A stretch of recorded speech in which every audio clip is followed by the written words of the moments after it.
This video records a simulation using Smartsettle Infinity of a hypothetical negotiation of a peace treaty between Ukraine and Russia in May 2022. We are showing the negotiation only from the Russian point of view as they negotiate with the Infinity robot provided with preferences representing Ukraine. A fuller explanation of the issues and the process is given in a separate video of the simulation from Ukraine's point of view. This is Russia's hypothetical private point of view within Smartsettle Infinity. No other party can see Russia's private information, and there is nothing yet on the table for other parties to see.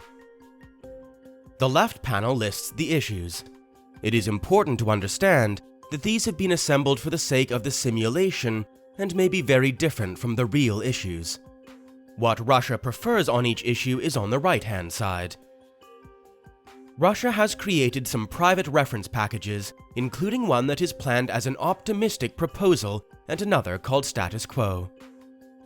Russia's status quo package represents the absolute minimum that they must achieve in this negotiation. By default, all packages are related relative to the leftmost values, starting at 0. The ratings of the packages are determined by the relative importances assigned to the issues. Russia has ordered the issues from most important at the top to least important at the bottom. Behind each issue is a graph that shows how Russia becomes satisfied on that issue. The most important issue to Russia is their potential contribution to the Joint Fund for Reconstruction. Its high importance is due to its wide range. Russia would be least satisfied with a high contribution and most satisfied with a low contribution. This graph is linear, which means that the importance of the issue is directly proportional to the range. Russia has assigned 900 points to this issue, so that 1 point is worth $1 billion. Among the most important issues are what happens with NATO and to the Crimea and Donbas regions in the southeast. Russian language, treatment of militias, sovereignty and weapons placement are also very important. Maximum missile range, assigned 200 points, is an example of an issue with a non-linear satisfaction function. Most of the satisfaction of this issue, 160 points out of 200, is achieved by a reduction of maximum range from 2,000 kilometers to 1,000 kilometers. 2 other points help to smooth out the curve. The sovereignty and demilitarization model is an example of an optioned issue. Russia sets the height of the bar for each option to correspond with their preference for that particular option. We imagined that inclusion of a truth and reconciliation issue would help avoid much discussion that could otherwise derail a peace agreement. To make it easier to compare packages, Russia adjusts the scale so that it starts at 0 with the status quo.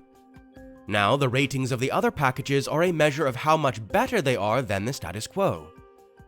Their target package is worth 750 points more than the status quo, about $750 billion. This is how much Russia hopes to achieve with this negotiation. Russia also prepares another reference package. Notice how the rating for this package increases as the flags are dragged to the right. When Russia has placed all the flags at a position that they would consider a good outcome, you can see by its rating of 900 that this package is not as good as Russia's planned concession, but is better than their target. So they name this package better than target. While the preferences and packages that we are showing in this simulation were based on information gleaned from the internet, the viewer should consider them as completely made up, with very little basis in reality. Our purpose here is only to demonstrate a process. But we would have you imagine a hypothetical Russia that is confident that their preferences are well represented before they begin exchanging packages with Ukraine. Once Russia is confident that their preferences are well represented, they begin exchanging packages with Ukraine. When Russia submits their optimistic proposal, Ukraine's initial proposal also appears on the table. Ukraine's proposal does not look very good to Russia. It's even worse than the status quo. But these initial proposals do serve to narrow the negotiating ranges. The parties could continue negotiating this way, and it would be much better than negotiating issue by issue. But the Smartsettle neutral site, knowing how each party becomes satisfied, can speed up the process by generating suggestions that are more likely to be mutually acceptable. When Russia secretly accepts Package 3, a yellow dot appears that is not visible to Ukraine. If all parties accept the same package, they'll have a deal. When Russia requests an end to Session 1, Ukraine complies, but there is no agreement on a common package. In Session 2, both parties submit a second visible proposal. Ukraine's new proposal is far below Russia's target, but it is better than the status quo, which bodes well for reaching an agreement. Now, Russia takes advantage of a feature that allows them to make an anonymous proposal with their better package. It appears on the table masquerading as another suggestion, thus removing bias that might discourage acceptance by Ukraine. Another suggestion also appears as Package 8. This one looks quite good to Russia, so they accept it as well. However, no agreement is reached in Session 2. In Session 3, Russia decides to also submit their target as a masquerade and ends the session. Whenever all parties end a session, Smartsettle checks to see if there are any packages that have been accepted by all parties. In this case, Russia is pleased to discover that Ukraine has also accepted Package 7, which is identical to Russia's better package, and it has become the baseline. After a search for hidden value, Smartsettle offers an improvement that is worth 672 points more than the baseline. This is the value that Smartsettle uncovered. If the negotiation had lasted many sessions, this value may have been delivered by means of a suggestion generated along the way.